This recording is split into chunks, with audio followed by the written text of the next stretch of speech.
कोनसरीच्या प्रकल्पाचं भूमिपूजन 2018-19ला मी केलं.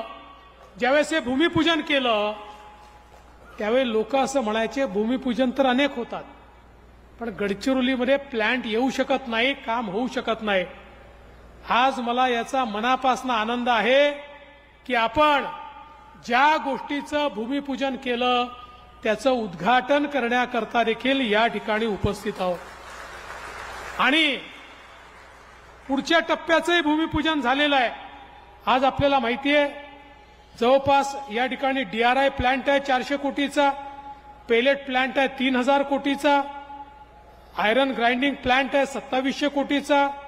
त्यासोबत CSR ऍक्टिव्हिटीमध्ये गारमेंट युनिट असेल, कालिअम्मल हॉस्पिटल असेल, राज विद्यानिकेतन असेल, मोठ्या प्रमाणात जवळपास 6200 कोटी रुपयाची इन्व्हेस्टमेंट ही ऑलरेडी झालेली आहे.